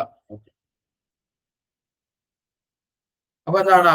ഈ മറ്റാർക്കും കഴിയാത്ത ഒരു കാര്യം മഹാത്മാഗാന്ധിക്ക് കഴിഞ്ഞു. അതെന്താണെന്ന് പറഞ്ഞാൽ ഇന്ത്യയെ എന്താണ്? ഇന്ത്യയിലെ എല്ലാ ജനങ്ങളെയും, അങ്ങ് കാശ്മീർ മുതൽ കന്യാകുമാരി വരെയുള്ള ഇന്ത്യക്കാരായിട്ടുള്ള എല്ലാ ജനങ്ങളെയും ഏകീകരിക്കാൻ കഴിഞ്ഞ ഒരേ ഒരു ദേശീയ നേതാവേ ആ കാലഘട്ടത്തിൽ ഉണ്ടായിരുന്നുള്ളൂ. അദ്ദേഹത്തിന്റെ പേരാണ് മഹാത്മാഗാന്ധി എന്നുള്ളത്. ഭഗത് സിംഗ് ആ കാലഘട്ടത്തിൽ വലിയ പോരാട്ടം നയിച്ച വ്യക്തിയാണ്. പക്ഷെ ഇന്ത്യ മുഴുവൻ ഭഗത് സിംഗിന് ആരാധകരും ഫോളോവേഴ്സും ഒന്നും ഉണ്ടായിരുന്നില്ല. നേതാജി സുഭാഷ് ചന്ദ്രബോസ് ആ കാലഘട്ടത്തിൽ എന്താണ് വലിയ പോരാട്ടങ്ങൾ നയിച്ച വ്യക്തിയാണ്. പക്ഷെ ഇന്ത്യ മുഴുവനായിട്ട് ഏകീകരിക്കുവാൻ ഇവർക്കാർക്കും കഴിഞ്ഞില്ല. പക്ഷെ കഴിഞ്ഞ ഒരേ ഒരു വ്യക്തിയേ ഉള്ളൂ, അദ്ദേഹത്തിന്റെ പേരാണ് മഹാത്മാഗാന്ധി എന്നുള്ളത്. അത് നിങ്ങൾ മനസ്സിലാക്കണം. അല്ലാതെ ഇപ്പോ പുറത്തിരുന്ന് എന്താണ് കളിക്കളത്തിന് പുറത്തിരുന്ന് അഭിപ്രായം പറയുന്ന ആളുകളുണ്ടല്ലോ, നമ്മളൊക്കെ അതാണ്. അതുകൊണ്ടാണ് ഇത്തരത്തിൽ അഭിപ്രായങ്ങൾ ഉണ്ടാകുന്നത് കേട്ടോ. നമ്മൾ കളിച്ചിട്ടില്ല, അവർ കളിച്ച ആളുകളാണ്. ആ കളിയിൽ മഹാത്മാഗാന്ധി വിജയിച്ചതുമാണ് അദ്ദേഹത്തിന്റെ സമരമാർഗങ്ങൾ കൊണ്ട്. നമുക്കതിൽ അഭിപ്രായ വ്യത്യാസങ്ങൾ ഉണ്ടാകും. പക്ഷെ ഇന്ത്യയിലെ ബഹുഭൂരിപക്ഷം ജനങ്ങളും എന്ത് ചെയ്തിരുന്നു? അതിനെ അംഗീകരിച്ചിരുന്നു എന്നുള്ളത് നമ്മൾ മനസ്സിലാക്കേണ്ടതാണ്. നോക്കുക, റിച്ചാർഡ് ആറ്റൻബറോ സംവിധാനം ചെയ്ത 8 ഓസ്കാറുകൾ അവാർഡുകൾ നേടിയ ചിത്രമാണ് ഗാന്ധി എന്ന് പറയുന്നത്. എന്താണ്? Richard Attenborough. ഗാന്ധി എന്ന് പറയുന്ന സിനിമയുടെ സംവിധായകനാണ് ആരെന്ന് പറയുന്നത്? റിച്ചാർഡ് ആറ്റൻബറോ എന്ന് പറയുന്നത്. എത്ര ഓസ്കാറുകൾ നേടിയ ചിത്രമാണ്? 8 ഓസ്കാറുകൾ നേടിയ ചിത്രമാണ്. ബെൻ കിങ്സ്ലി എന്ന് പറയുന്ന നടനാണ് അന്ന് ആരായിട്ട് അഭിനയിച്ചത്? ഈ പറയുന്ന മഹാത്മാഗാന്ധിയായിട്ട് അഭിനയിച്ചത്. ഒരു മിനിറ്റ് കേട്ടോ.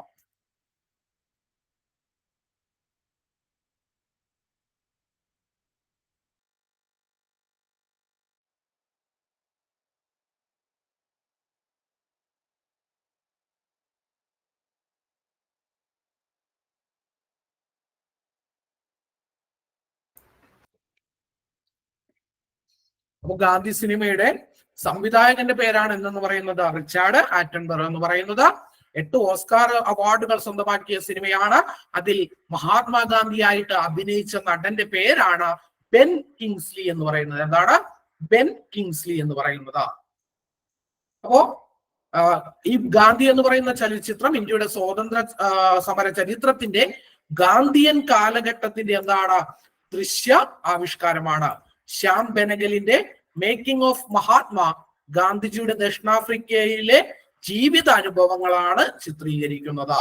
ഇവ കൂടാതെ എന്താണ് നിരവധി ചിത്രങ്ങളും ഡോക്യുമെന്ററികളും എന്താണ് ഗാന്ധിജിയുമായി ബന്ധപ്പെട്ടിട്ടുണ്ടായിരുന്നു. ഇവിടെ 2 പേരുകളാണ് നമ്മൾ പഠിക്കുന്നത്. രണ്ടും നമ്മൾ പഠിച്ചു വെക്കണം. ഒന്നാമത്തെ സിനിമ ഗാന്ധി എന്ന് പറയുന്ന സിനിമ 8 ഓസ്കാർ അവാർഡുകൾ ലഭിച്ചു. എന്താണ്? സംവിധായകനാരാണ്? റിച്ചാർഡ് ആറ്റൻബറോ ആണ്. ഗാന്ധി ആയിട്ട് അഭിനയിച്ചത് ആരാണ്? ബെൻ കിങ്സ്ലി ആണ്. മറ്റൊരു എന്താണ് ശ്യാം ബെനഗലിന്റെ എന്താണ് മേക്കിംഗ് ഓഫ് മഹാത്മാ എന്ന് പറയുന്നത് എന്താണ്? ഗാന്ധിജിയുടെ ദക്ഷിണാഫ്രിക്കയിലെ ജീവിതാനുഭവങ്ങൾ ആണ് എന്ത് ചെയ്യുന്നത്? ചിത്രീകരിക്കുന്നത്. ഇത് മാത്രമൊന്നുമല്ല, എനിക്ക് തോന്നുന്നു ഇന്ത്യയിൽ ഏറ്റവും കൂടുതൽ എന്താണ് എഴുത്തുകൾക്കൊക്കെ എന്താണ് ഒരു വിഷയമായിട്ടുള്ള വ്യക്തിയാണ് ആരെന്ന് പറയുന്നത്? മഹാത്മാഗാന്ധി എന്ന് പറയുന്നത്. ഇനി ദേശീയ സമരത്തിലേക്ക്. അപ്പോ നമ്മൾ പറഞ്ഞു മഹാത്മാഗാന്ധി എന്താണ്? അദ്ദേഹം ഈ പറയുന്ന ലോക്കലായിട്ടുള്ള സമരങ്ങൾ അല്ലെങ്കിൽ പ്രാദേശിക സമരങ്ങളിലാണ് ആദ്യം പങ്കെടുക്കുന്നത്. അങ്ങനെ അദ്ദേഹം എന്താണ് അദ്ദേഹത്തിന്റെ വളർച്ച, അദ്ദേഹം ഒരു ദേശീയ നേതാവായിട്ട് ഉയരുന്നു. അപ്പോ ബ്രിട്ടീഷ് സർക്കാർ പാസാക്കിയ റൗലറ്റ് നിയമത്തിനെതിരായി പ്രതിഷേധിച്ചുകൊണ്ടാണ് ഗാന്ധിജി ഇന്ത്യൻ ദേശീയ സമരത്തിലേക്ക് കടന്നു വന്നത്. പോയിന്റ് ശ്രദ്ധിക്കണം, ചോദ്യം വരാം. ഗാന്ധിജി ഇന്ത്യയിൽ എന്താണ് ദേശീയ തലത്തിൽ നേതൃത്വം കൊടുത്ത ആദ്യത്തെ സമരം ഏതാണ്? അല്ലെങ്കിൽ എന്താണ് ഗാന്ധിജി എന്താണ് ഇന്ത്യൻ ദേശീയ സമരത്തിലേക്ക് എന്താണ് കൈപിടിച്ച് നയിച്ച ആദ്യത്തെ സമരം ഏതാണ് എന്നൊക്കെ ചോദിച്ചാൽ അതിന്റെ ഉത്തരം ചമ്പാരൻ എന്ന് പറയരുത്. മറിച്ച് എന്താണ്? അത് റൗലറ്റ് ആക്ടിനെതിരായിട്ട് ഉള്ള പ്രതിഷേധങ്ങളായിരുന്നു. ഭീകര പ്രവർത്തനങ്ങൾക്ക് തടസ്സപ്പെടുന്ന അല്ലെങ്കിൽ തടയാൻ എന്ന പേരിൽ എന്താണ് പൗരാവകാശങ്ങൾക്ക് നിയന്ത്രണം ഏർപ്പെടുത്തിക്കൊണ്ട് 1919 ബ്രിട്ടീഷ് പാർലമെന്റ് പാസാക്കിയ നിയമമാണ് എന്തെന്ന് പറയുന്നത്? റൗലറ്റ് ആക്ട് എന്ന് പറയുന്നത്. ഈ നിയമപ്രകാരം ഏതൊരാളെയും എന്ത് ചെയ്യാമായിരുന്നു? അറസ്റ്റ് ചെയ്ത വിചാരണ കൂടാതെ തടങ്കലിൽ വെക്കാമായിരുന്നു.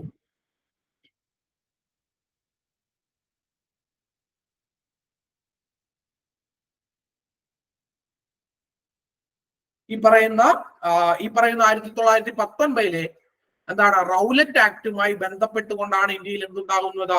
അമൃതസർ കൂട്ടക്കൊല എന്ന് പറയുന്ന ജാലിയൻ വാലാബാഗ് കൂട്ടക്കൊല ഉണ്ടാകുന്നത്. അതായത് പ്ലാസി യുദ്ധം ബ്രിട്ടീഷ് ഭരണത്തിന് അടിത്തറയിട്ടെങ്കിൽ ജാലിയൻ വാലാബാഗ് സംഭവം എന്താണ്? ബ്രിട്ടീഷ് ഭരണത്തിന്റെ അടിത്തറ ഇളക്കിയെന്നാണ് ജാലിയൻ വാലാബാഗ് സംഭവത്തെ കുറിച്ച് എന്ത് ചെയ്യുന്നത് മഹാത്മാഗാന്ധി പ്രതികരിച്ചത്.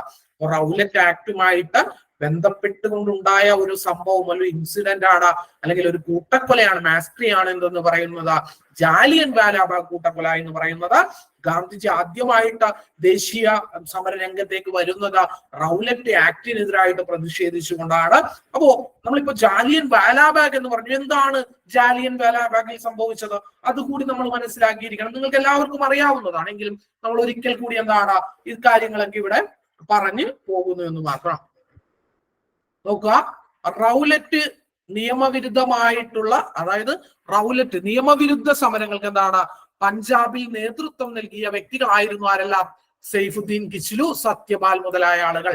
അതായത് റൗലറ്റ് നിയമത്തിനെതിരായിട്ട് എന്താണ് പഞ്ചാബിൽ നേതൃത്വം നൽകിയ പ്രധാനപ്പെട്ട രണ്ട് നേതാക്കന്മാരായിരുന്നു ആരെല്ലാം? സൈഫുദ്ദീൻ കിച്ലുവും സത്യപാൽ എന്ന് പറയുന്നത്.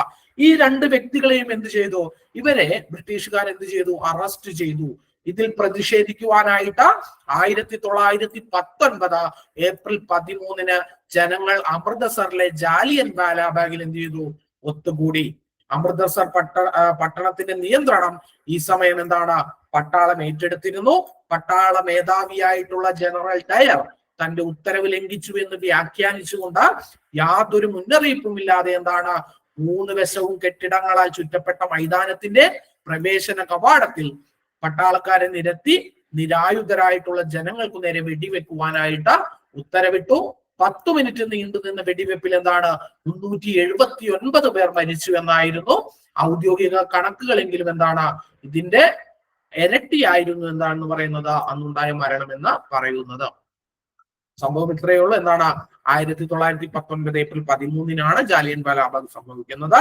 റൗലറ്റ് ആക്ടിൽ എന്താണ് പഞ്ചാബിലെ നേതാക്കന്മാരായിരുന്ന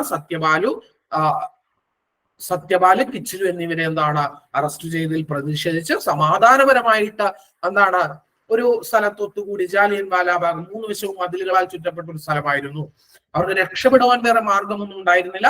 ഉണ്ടായിരുന്ന ഒരു വഴിയിൽ പട്ടാളക്കാരെ നിരത്തിക്കൊണ്ട് എന്താണ് സ്ത്രീകളും കുട്ടികളും വൃദ്ധരുമടങ്ങുന്ന ആ ആബാലവൃദ്ധം ജനങ്ങളുടെ മുകളിലേക്ക് ബ്രിട്ടീഷുകാർ എന്താണ് ചെയ്തത്? വെടിവെക്കുകയാണ് ഉണ്ടായത്. അതുകൊണ്ടാണ് മഹാത്മാഗാന്ധി പറഞ്ഞത് എന്താ? പ്ലാസി യുദ്ധം ബ്രിട്ടീഷ് ഭരണത്തിന് അടിത്തറമാകുകയാണ് ചെയ്തതെങ്കിൽ ജാലിയൻ വാലാബാഗ് എന്ന് പറയുന്ന കൂട്ടക്കൊല എന്താണ് നടത്തിയത്? അത് ബ്രിട്ടീഷ് ഭരണത്തിന്റെ അടിത്തറ ഇളക്കിയ സംഭവമായിരുന്നു എന്ന് മഹാത്മാഗാന്ധി ഈ സംഭവത്തെ വിശേഷിപ്പിച്ചത്. നിങ്ങൾക്ക് എല്ലാവർക്കും അറിയാം ഇതിന് നേതൃത്വം കൊടുത്ത വ്യക്തികൾ 2 ഡയർമാരാണ്.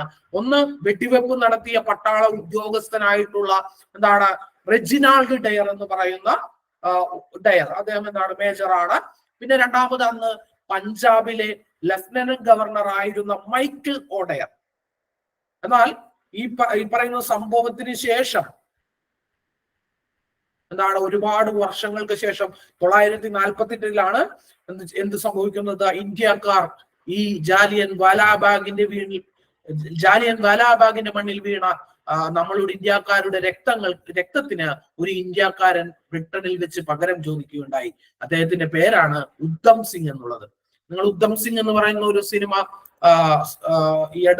കുറച്ചു നാളുകൾക്ക് മുമ്പ് ഹിന്ദിയിൽ വന്നിട്ടുണ്ടായിരുന്നു. നല്ല മനോഹരമായിട്ടുള്ള ഒരു സിനിമയാണ്. അദ്ദേഹം എങ്ങനെയാണ് ഇന്ത്യയിൽ നിന്ന് ബ്രിട്ടനിൽ പോയി ഈ പ്രതികാരം നിർവഹിക്കുന്നത് എന്നൊക്കെ കാണിക്കുന്ന ഒരു സിനിമയാണ് ഈ പറയുന്ന ഉദ്ധം സിംഗ് എന്ന് പറയുന്ന ഒരു സിനിമ. വളരെ മനോഹരമായ ഒരു ഹിന്ദി. വിക്കി കൗശലാണ് നായകനായിട്ട് അഭിനയിച്ചെന്നാണ് എന്റെ ഓർമ്മ. ആ സിനിമയിൽ ഗംഭീര സിനിമയാണ്. ഇപ്പോൾ കാണാൻ താല്പര്യമുള്ള ആളുകളൊക്കെ കണ്ടിരിക്കേണ്ട ഒരു സിനിമയാണ്. എത്രത്തോളം സ്ട്രഗിൾ ചെയ്താണ് അദ്ദേഹം അവിടെ പോയി ഈ പറയുന്ന ഡയറെ. ആദ്യത്തെ ഡയറിനെ അദ്ദേഹം ചെല്ലുമ്പോഴത്തേന് അദ്ദേഹം മരിച്ചിട്ടുണ്ടായിരുന്നു. മൈക്കിൾ ഓഡയറിനെ അദ്ദേഹം കണ്ടെത്തുകയും അദ്ദേഹം വെടിവെച്ച് കൊലപ്പെടുത്തുകയും ചെയ്തത്.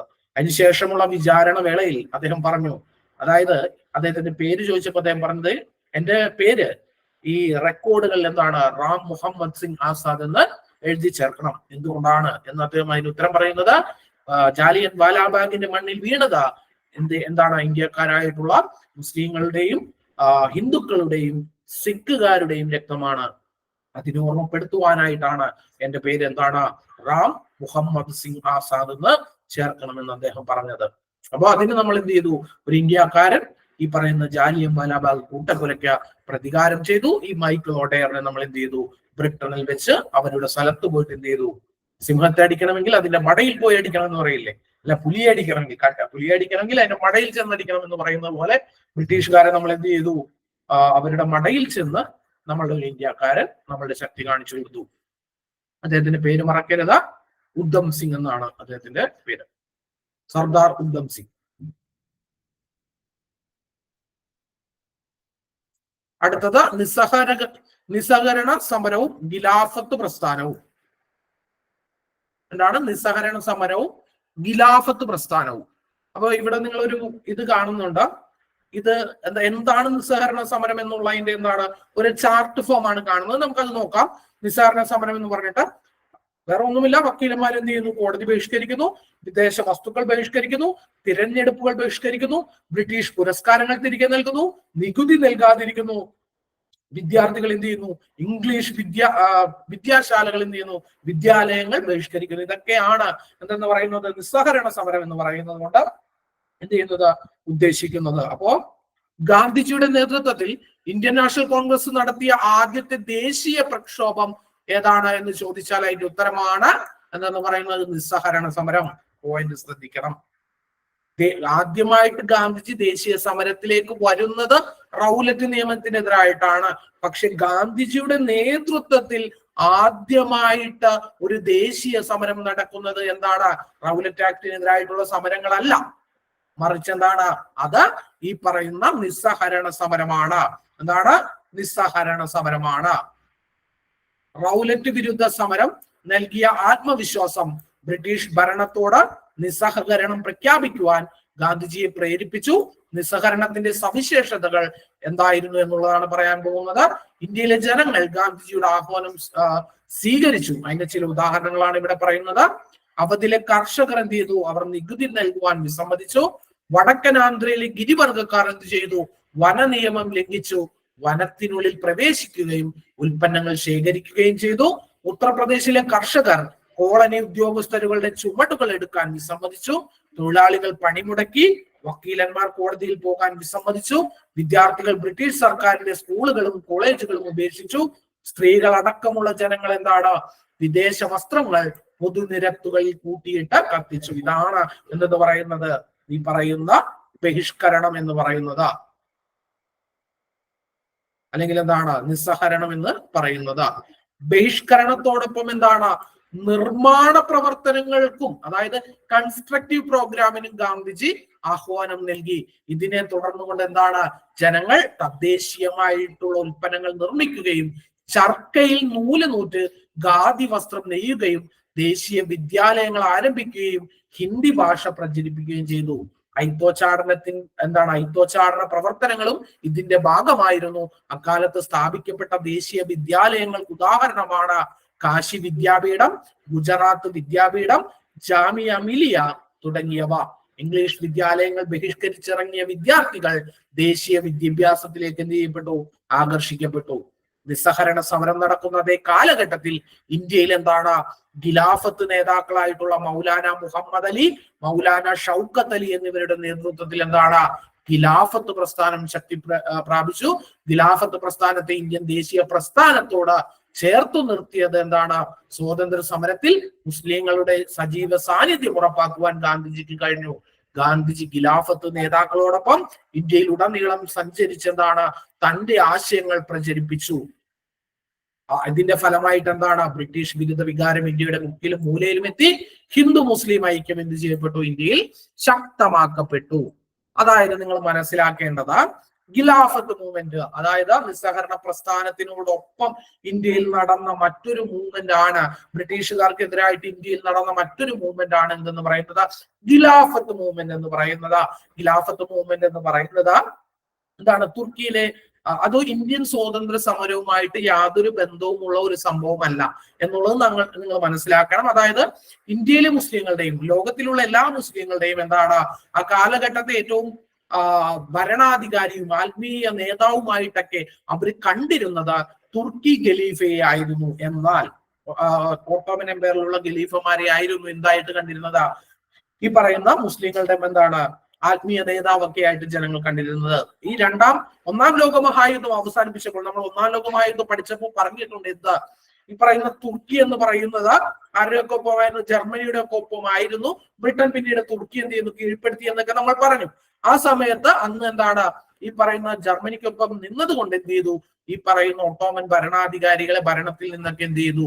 നീക്കം ചെയ്യുകയൊക്കെ ബ്രിട്ടീഷുകാർ പിന്നീട് ചെയ്തു. അപ്പൊ ഇതിനെതിരായിട്ട് ലോകത്തിലുള്ള എല്ലാ മുസ്ലിം ജനതയും എന്താണ് ബ്രിട്ടീഷുകാർക്കെതിരായിട്ട് പ്രതിഷേധങ്ങൾ ഉണ്ടാക്കി. അതിന്റെ ഒരു ഭാഗം ഇന്ത്യയിലും ഉണ്ടായി. ആ മൂവ്മെന്റിനെയാണ് ഖിലാഫത്ത് മൂവ്മെന്റ് എന്ന് പറയുന്നത്. അപ്പോ ഇപ്പൊ ചില ആളുകൾ പറയും ഗാന്ധിജി ഖിലാഫത്തിന് ഇത് കൊടുക്കേണ്ട ആവശ്യമുണ്ടായിരുന്നില്ല, പിന്തുണ കൊടുക്കേണ്ട ആവശ്യമുണ്ടായിരുന്നില്ല, കാരണം ഇന്ത്യൻ സ്വാതന്ത്ര്യ സമരവുമായിട്ട് അതിന് ബന്ധമില്ല. പക്ഷെ ഗാന്ധിജി എന്ന് പറയുന്നത് നല്ലൊരു രാഷ്ട്രീയക്കാരൻ കൂടിയായിരുന്നു. അദ്ദേഹത്തിന് അറിയാമായിരുന്നു ഇന്ത്യയിലെ മുസ്ലിങ്ങൾക്ക് എന്താണ് ആത്മീയപരമായിട്ടുള്ള ഒരു പ്രശ്നമാണ് ഖിലാഫത്തിന് മാറ്റിയത് എന്നുള്ളത്. അപ്പോ അവരുടെ ആ സമരത്തിൽ അവർക്കൊപ്പം തോളോട് തോൾ ചേർന്ന് നിന്നാൽ ഇന്ത്യൻ സ്വാതന്ത്ര്യ സമരത്തിലും അവരുടെ ഭാഗത്ത് നിന്ന് പിന്തുണ ഉറപ്പാക്കാമെന്നുള്ള ഐഡിയ മഹാത്മാഗാന്ധിക്ക് ഉണ്ടായിരുന്നത് കൊണ്ടാണ് മഹാത്മാഗാന്ധി എന്ത് ചെയ്തത്? ഖിലാഫത്ത് മൂവ്മെന്റിന് എന്ത് ചെയ്തത്? സപ്പോർട്ട് ചെയ്തത്. എന്താണ് ഖിലാഫത്ത് പ്രസ്ഥാനം എന്നുള്ളത് ഇവിടെ പറയുന്നുണ്ട്. ഒന്നാം ലോക മഹായുദ്ധത്തിന് ശേഷം എന്താണ് തുർക്കിയിലെ ഭരണാധികാരിയും ലോക മുസ്ലിങ്ങളുടെ ആത്മീയ നേതാവുമായിരുന്ന എന്താണ് ഖലീഫയുടെ അധികാരങ്ങൾ പരിമിതപ്പെടുത്തുവാനുള്ള ബ്രിട്ടന്റെ ശ്രമങ്ങൾക്കെതിരെ എന്താണ് ലോകത്തിന്റെ വിവിധ ഭാഗങ്ങളിൽ ഉയർന്നു വന്ന പ്രസ്ഥാനമാണ് എന്ന് പറയുന്നത് ഖിലാഫത്ത് മൂവ്മെന്റ് എന്ന് പറയുന്നത്. അപ്പോ ഗാന്ധിജി ആദ്യമായിട്ട് നേതൃത്വം നൽകിയ സമരമാണ് എന്തെന്ന് പറയുന്നത് നിസ്സഹകരണ പ്രസ്ഥാനം. അതിന് അദ്ദേഹം എന്താണ് അതിന്റെ ഒപ്പം തന്നെ അദ്ദേഹം എന്ത് ചെയ്തു? ഖിലാഫത്തിന്, അതായത് അലി സഹോദരന്മാരായിട്ടുള്ള മൗലാന മുഹമ്മദ് അലിയും മൗലാന ഷൗക്കത്ത് അലിയും നേതൃത്വം നൽകിയിരുന്ന ഖിലാഫത്ത് മൂവ്മെന്റിലും അദ്ദേഹം ഭാഗമായിട്ട് പ്രവർത്തിച്ചു. അതുവഴി എന്ത് ചെയ്തു? ഇന്ത്യൻ ദേശീയ സ്വാതന്ത്ര്യ സമരത്തിൽ മുസ്ലിങ്ങളുടെ പങ്ക് എന്താണ് വളരെ കൂട്ടുവാനായിട്ട്, അല്ലെങ്കിൽ എന്താണ് പങ്ക് വർദ്ധിപ്പിക്കുവാനും അവരുടെ സഹകരണം ലഭിക്കുവാനും എന്ത് ചെയ്തു? ഇത് കാരണമായി. അതാണ് അവിടെ പറയുന്നത് ഇന്ത്യ എന്താണ് ബ്രിട്ടീഷ് വിരുദ്ധ വികാരം ഇന്ത്യയുടെ മുക്കിലും മൂലയിലും എത്തി. ഹിന്ദു മുസ്ലിം ഐക്യം എന്നുള്ളത് ആ കാലഘട്ടത്ത് ശക്തിപ്പെട്ടു.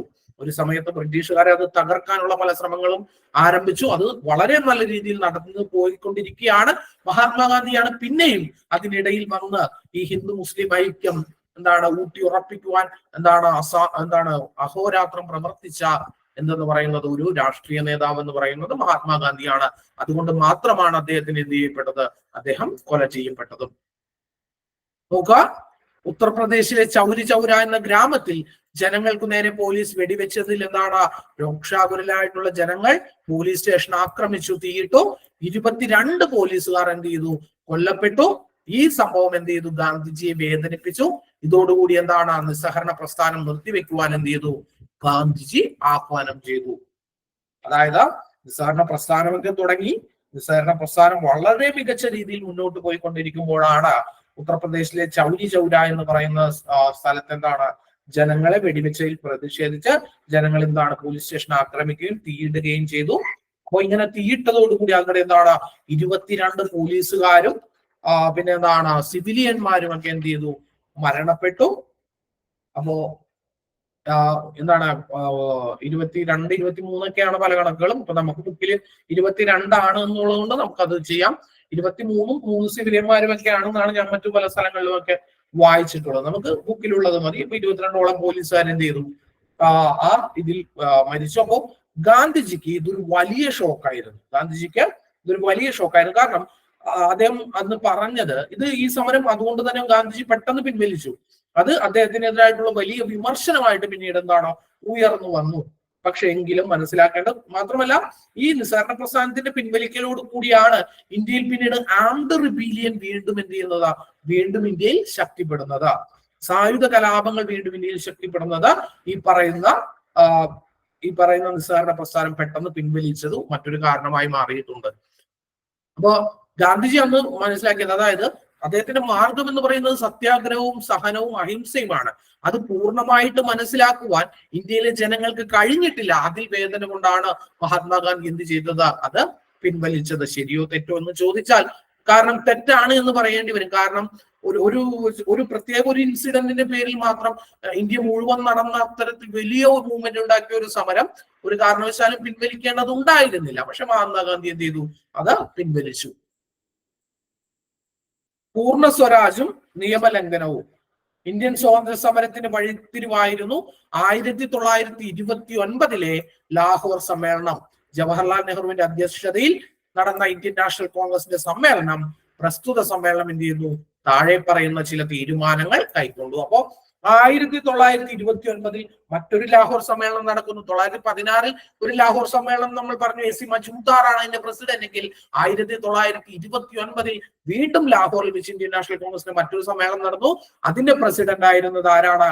അതിന്റെ പ്രസിഡന്റ് ആയിരുന്നത് പണ്ഡിറ്റ് ജവഹർലാൽ നെഹ്റുവാണ്. നോക്കുക, ഇന്ത്യൻ സ്വാതന്ത്ര്യ സമരത്തിന്റെ അന്തിമ ലക്ഷ്യം പൂർണ്ണ സ്വരാജ് അല്ലെങ്കിൽ സമ്പൂർണ്ണ സ്വാതന്ത്ര്യമാണ് എന്ന് പ്രഖ്യാപിച്ചു. അവിടെ നിങ്ങൾക്കൊരു ചോദ്യം വരാം, എന്താണ് ഇന്ത്യൻ സ്വാതന്ത്ര്യ സമരത്തിന്റെ ലക്ഷ്യം അല്ലെങ്കിൽ പൂർണ്ണ സ്വരാജ് പ്രഖ്യാപിച്ച ഇന്ത്യൻ നാഷണൽ കോൺഗ്രസിന്റെ സമ്മേളനം ഏതാണ് എന്ന് ചോദിച്ചാൽ അതിന്റെ ഉത്തരമാണ് എന്തെന്ന് പറയുന്നത് 1929 ലാഹോറിൽ വെച്ച് നടന്ന ഇന്ത്യൻ നാഷണൽ കോൺഗ്രസ് സമ്മേളനം. അതിന്റെ അധ്യക്ഷനായിരുന്നു ആരെന്ന് പറയുന്നത്? അതിന്റെ അധ്യക്ഷനായിരുന്നു ജവഹർലാൽ നെഹ്റു എന്ന് പറയുന്നത്. അപ്പൊ ഗാന്ധിജിയുടെ നേതൃത്വത്തിൽ എന്താണ് സിവിൽ നിയമലംഘനം വീണ്ടും ആരംഭിക്കുവാനും എന്ത് ചെയ്തു? അതിലൂടെ തീരുമാനിച്ചു. ബ്രിട്ടീഷുകാരുടെ ജനവിരുദ്ധമായിട്ടുള്ള സിവിൽ നിയമങ്ങളെ ലംഘിക്കുക എന്നതായിരുന്നു ഇതുകൊണ്ട് ഉദ്ദേശിച്ചത്. ഈ സമരത്തിന്റെ ഭാഗമായിട്ട് ഗാന്ധിജി മുന്നോട്ട് വെച്ച ആവശ്യങ്ങളാണ് എന്ത് ചെയ്യുന്നത്? താഴെ പറയുന്നത്. അതായത് ഉപ്പു നികുതി എടുത്തു കളയുക, കൃഷിക്കാർക്ക് 50% നികുതി ഇളവ് നൽകുക, വിദേശ വസ്ത്രങ്ങളുടെ ഇറക്കുമതി ചുമ എന്താണ് നികുതി വർദ്ധിപ്പിക്കുക, രാഷ്ട്രീയ തടവുകാരെ വിട്ടയക്കുക, സൈനിക ചെലവും ഉയർന്ന ഉദ്യോഗസ്ഥരുടെ ശമ്പളവും വെട്ടിക്കുറക്കുക, ഇന്ത്യക്കാരെ നിരീക്ഷിക്കുന്നതിനായിട്ട് നിയോഗിച്ചിട്ടുള്ള രഹസ്യാന്വേഷണ വിഭാഗത്തെ പിരിച്ചുവിടുക, തീരദേശ കപ്പൽ ഗതാഗതം ആരംഭിക്കുക, സമ്പൂർണ്ണ മദ്യ നിരോധനം നടപ്പിലാക്കുക. ഇതൊക്കെയാണ് ഗാന്ധിജി എന്ത് ചെയ്യുന്നത്? ഈ സിവിൽ നിയമന ലംഘന പ്രസ്ഥാനവുമായി എന്ത് ചെയ്യുന്നത്? മുന്നോട്ട് വെക്കുന്നത്. അപ്പൊ എന്തുകൊണ്ടാണ് ഉപ്പ് ഒരു സമര മാർഗമായിട്ട് അന്ന് മാറിയത്? നിങ്ങൾക്കെല്ലാം അറിയാം, 1930 എന്താണ് ഏറ്റവും പ്രശസ്തമായിട്ടുള്ള ദണ്ഡി മാർച്ചും ഇതൊക്കെ എന്താണ് ഈ പറയുന്ന സിവിൽ നിയമലംഘന പ്രസ്ഥാനവുമായിട്ട് ബന്ധപ്പെട്ടിട്ടുള്ളതാണ്. അപ്പോ എന്തുകൊണ്ടാണ് ഉപ്പ് കാച്ചുവാൻ തീരുമാനിച്ചത്? എന്തുകൊണ്ടാണ് ഉപ്പ് അന്നൊരു പ്രധാനപ്പെട്ട സമരമാർഗമായിട്ട് മാറിയത് എന്നുള്ളതാണ് ഇവിടെ പറയുന്നത്. ബ്രിട്ടീഷ് സർക്കാരിന്റെ നികുതി വരുമാനത്തിന്റെ 2/5 ഭാഗവും ഉപ്പിനുമേൽ ചുമത്തുന്ന നികുതിയായിരുന്നു. ദരിദ്രർക്ക് ഈ നികുതി എന്താണ്? വലിയ ഭാരമായിരുന്നു. തദ്ദേശീയരായിട്ടുള്ള ചെറുകിട ഉൽപാദകർക്ക് മേൽ എന്താണ്? ഉപ്പുണ്ടാക്കുന്നതിന് നിരോധനം ഏർപ്പെടുത്തി. ഉപ്പിന്റെ വില എന്ന് പറയുന്നത് 3 മടങ്ങ് വർദ്ധിച്ചു. സാധാരണക്കാരെ ഉണർത്താൻ ഉതകുന്ന ഒരു മുദ്രാവാക്യമായിരുന്നു ഉപ്പു നികുതി എടുത്തു കളയുക എന്നുള്ളത്. അതുകൊണ്ടാണ് ഉപ്പ് കുറുക്കുക എന്നുള്ളത് എന്ത് ചെയ്യുന്നത്? ആ സമരത്തിന്റെ പ്രധാനപ്പെട്ട ഒരു ലക്ഷ്യമായിട്ട് മാറുന്നത്. ഈ പറയുന്ന സാധാരണക്കാരായിട്ടുള്ള ജനങ്ങളുടെ പ്രശ്നം ഐഡന്റിഫൈ ചെയ്യുക, അത് എന്ത് ചെയ്യുക? മുഖ്യധാരയിലേക്ക് ഉയർത്തിക്കൊണ്ടുവരിക, അതിലൂടെ എന്ത് ചെയ്യുക? സാധാരണക്കാരായിട്ടുള്ള ജനങ്ങളുടെ പിന്തുണ ഉറപ്പാക്കുക എന്നുള്ള ഒരു രീതിയാണ് മഹാത്മാഗാന്ധി എന്ത് ചെയ്യുന്നത്? സ്വീകരിച്ചിരുന്നത്. അപ്പോ നിയമ ലംഘന സമരത്തിന്റെ ശക്തി ആ സമരം കഴിഞ്ഞു. അപ്പോ ഈ സമയത്തൊക്കെ തന്നെ എന്താണ് ഇന്ത്യയിൽ നടപ്പിലാക്കുന്ന ഭരണ പരിഷ്കാരങ്ങളെ കുറിച്ചൊക്കെ പഠിക്കുവാനൊക്കെ ആയിട്ട് ബ്രിട്ടീഷുകാർ എന്ത് ചെയ്യുന്നുണ്ട്? ചില കമ്മിറ്റികളെ നിയോഗിക്കുന്നു, ചില സമ്മേളനങ്ങൾ നടത്തുന്നു. അതിൽ പ്രധാനപ്പെട്ടതാണ് എന്തെന്ന് പറയുന്നത് ഇന്ത്യയിൽ നടപ്പിലാക്കേണ്ട ഭരണ പരിഷ്കാരങ്ങളെ കുറിച്ച് ചർച്ച ചെയ്യുവാനായിട്ട് ബ്രിട്ടീഷ് ഗവൺമെന്റ് ലണ്ടനിലെ ജെയിംസ് പാലസിൽ 1930, 31, 32 എന്നീ വർഷങ്ങളിൽ 3 വട്ട മേശ സമ്മേളനങ്ങൾ വിളിച്ചു ചേർത്തു. 2ാം വട്ട മേശ സമ്മേളനത്തിൽ ഇന്ത്യൻ നാഷണൽ കോൺഗ്രസിനെ പ്രതിനിധീകരിച്ച് മഹാത്മാഗാന്ധി എന്ത് ചെയ്തു? പങ്കെടുക്കുകയും ചെയ്തു. അപ്പോ 3 വട്ടമേശ സമ്മേളനങ്ങളാണ് നടന്നത്. 30, 31, 32. അതിൽ എന്താണ് ഇന്ത്യൻ നാഷണൽ കോൺഗ്രസ് പങ്കെടുത്ത വട്ടമേശ സമ്മേളനം എന്ന് പറയുന്നത്, അല്ലെങ്കിൽ ഇന്ത്യൻ നാഷണൽ കോൺഗ്രസിനെ പ്രതിനിധീകരിച്ച് മഹാത്മാഗാന്ധി പങ്കെടുത്ത വട്ടമേശ സമ്മേളനം എന്ന് പറയുന്നത് 2ാം വട്ടമേശ സമ്മേളനമാണ്. 1931 അത് നടന്നത്. ഈ 3 വട്ടമേശ സമ്മേളനങ്ങളിലും എന്താണ് പങ്കെടുത്ത പ്രധാനപ്പെട്ട നേതാക്കന്മാരിൽ ഒരാളാണ് ആരെന്ന് പറയുന്നത്? ബാബാ സാഹിബ് അംബേദ്കർ എന്ന് പറയുന്നത്. പിന്നെ തേജുദ്ദീൻ സപ്രു, അങ്ങനെ കുറച്ച് ആളുകളൊക്കെ ഉണ്ട്. തേജ് ബഹദൂർ സപ്രു, അങ്ങനെ കുറച്ച് ആളുകളൊക്കെ ഉണ്ട്. അത് നമുക്ക് ആ വിഷയം എന്ത് ചെയ്യാം? പഠിക്കുമ്പോ പഠിക്കാം. അപ്പോ ഗാന്ധിജിയുടെ ഈ ആഹ്വാനം ഏറ്റെടുത്ത ജനങ്ങൾ ഇന്ത്യയുടെ വിവിധ ഭാഗങ്ങളിൽ എന്ത് ചെയ്തു? ഉപ്പ് കുറുക്കി നിയമലംഘനത്തിൽ പങ്കാളികളായി. കേരളത്തിൽ പയ്യന്നൂർ, തമിഴ്നാട്ടിൽ വേദാരണ്യം, മഹാരാഷ്ട്രയിൽ ബോംബെ, ബംഗാളിൽ നവഗാലി, വടക്കു പടിഞ്ഞാറൻ അതിർത്തി പ്രദേശം തുടങ്ങിയവ നിയമലംഘന സമരത്തിന്റെ പ്രധാന കേന്ദ്രങ്ങളായി. ഇവിടങ്ങളിൽ സമര വോളണ്ടിയർമാർ ഉപ്പുണ്ടാക്കി ജനങ്ങൾക്ക് വിതരണം ചെയ്യുകയും ദേശീയ പതാക ഉയർത്തുകയും ബ്രിട്ടീഷ് വിരുദ്ധ മുദ്രാവാക്യങ്ങൾ വിളിക്കുകയും ചെയ്തു. ഗുജറാത്തിലെ ധരാസന ഉപ്പു നിർമ്മാണശാലയിലേക്ക് സരോജിനി നായിഡുവിന്റെ നേതൃത്വത്തിൽ പുറപ്പെട്ട സത്യാഗ്രഹികളെ വളരെ നിഷ്ഠൂരമായിട്ടുള്ള രീതിയിൽ ബ്രിട്ടീഷ് പോലീസ് നേരിട്ടു. ഉപ്പു സത്യാഗ്രഹത്തെ തുടർന്ന് എന്താണ്, ബ്രിട്ടീഷ് ഗവൺമെന്റ് ഗാന്ധിജിയെ അറസ്റ്റ് ചെയ്യുകയും സമരം അതിക്രൂരമായിട്ട് അടിച്ചമർത്തുകയും ചെയ്തു. നിങ്ങൾക്കറിയാം, ഇതുമായി ബന്ധപ്പെട്ടുകൊണ്ടാണ് ദണ്ഡി മാർച്ച് ഒക്കെ ഉണ്ടാവുന്നത്. ഏകദേശം 24 ദിവസത്തോളം നീണ്ടു നിൽക്കുന്ന 12 മാർച്ച് 1930 തുടങ്ങി 6 ഏപ്രിൽ 1930 വരെയൊക്കെ നീണ്ടു നിൽക്കുന്ന ദണ്ഡി മാർച്ച്, ഗാന്ധിജിയും അദ്ദേഹത്തിന്റെ 78 അനുയായികളും എന്ത് ചെയ്യുന്നത്, ദണ്ഡി കടപ്പുറത്തേക്ക് പോവുകയും ഉപ്പ് കറക്കുന്നതിനായിട്ടുള്ള സമരം ചെയ്യുകയൊക്കെ ചെയ്തതാണ്. ഈ ദണ്ഡി യാത്രയൊക്കെ ഇതിന്റെ കീഴിൽ വരുന്നതാണ്.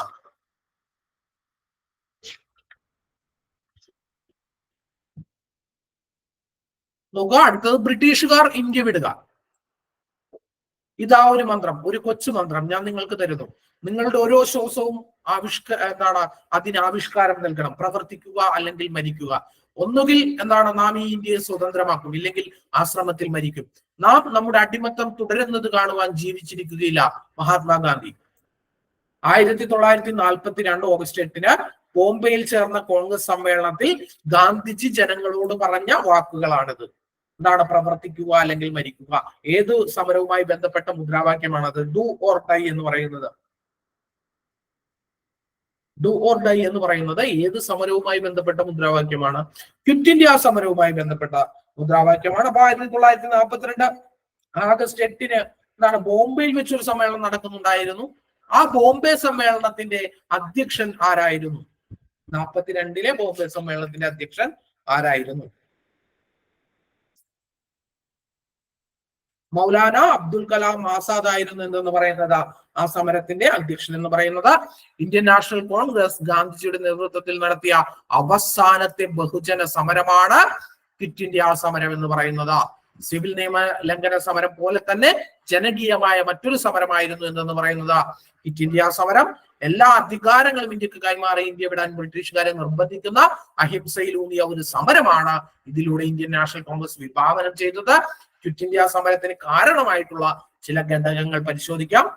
ഒന്നാമത്തേതായിട്ട് ഇന്ത്യയിൽ ഭരണഘടനാ പരിഷ്കാരങ്ങൾ നടപ്പിലാക്കുവാൻ ബ്രിട്ടൻ കാണിച്ച വൈമനസ്യം. 2, വിലക്കയറ്റവും ക്ഷാമവും മൂലമുള്ള ജനങ്ങളുടെ അതൃപ്തി. 2ാം ലോക മഹായുദ്ധത്തിൽ ബ്രിട്ടൻ പരാജയപ്പെടുമെന്ന തോന്നൽ. ഇവയൊക്കെയാണ് എന്നുള്ളത് ക്വിറ്റ് ഇന്ത്യ സമരം നടത്തുന്നതിനായിട്ട് ഇന്ത്യൻ നാഷണൽ കോൺഗ്രസിനെ പ്രേരിപ്പിച്ച ഘടകങ്ങൾ.